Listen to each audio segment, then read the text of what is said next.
emotional trauma, whether it's a fire or an accident or abuse or being in a war and you see your buddy's head get blown off. Your brain reacts to it in its emotional centers. For some people, not everybody, but for some people, those emotional centers, when they get flamed, they stay in a heightened state. Everybody asks me, well, do you have flashbacks? And I'm not sure I have flashbacks, I have smellbacks. The first time I can remember being around an automobile accident here in the United States years later and smelling blood, it was just like I was back there. Once I learned what it was, I realized I was having symptoms over there. I was having nightmares over there while I was there. I was on edge a lot, but I guess that'd be just from the stress of the situation. Tempers would flare. That was with most of us. I mean, I saw a lieutenant and a first sergeant get into a fist fight over an Iraqi being in misconduct while he was fixing the air conditioner. I don't know. I mean, some of the symptoms I've had then, I still have now, but they didn't develop till I was there, and they just never went away. They're living in the past because they have brought that past into the present, right? So even when they're not actively thinking about that past moment, their body still lives there. I think when I first became aware that I was having trouble was when my wife and children said, will you just stop trying to control everything we do? I was trying to control what was kind of uncontrollable, and that came back home with me. What might have been appropriate in combat was definitely not appropriate in social family situations.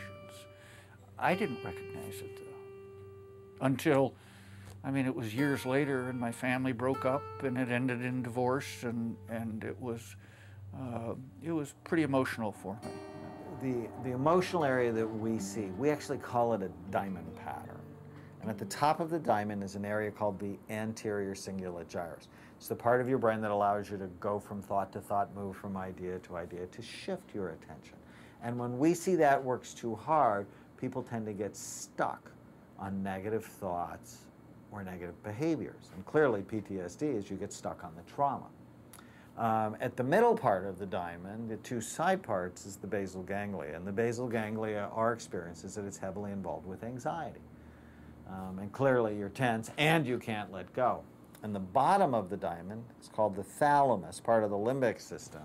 And it tends to be correlated with depression. So you tend to be sad, anxious, and you can't let go. My wife really, she had to deal with the most. So there were times she had to walk on eggshells. There was a while there it was real bad. It's my reason for not being in the Army. They put me out on it. It affects everybody around you. So where does resolution lie for post-traumatic stress disorder? It means basically decoupling that body memory from the historical memory. And that is what we do with neurofeedback. I was a neurofeedback therapist before I did imaging.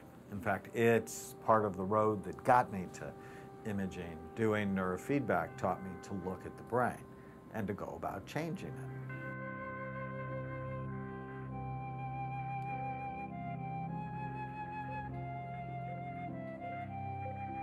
The first part of neurofeedback for PTSD involves teaching the brain to be more calm and more stable.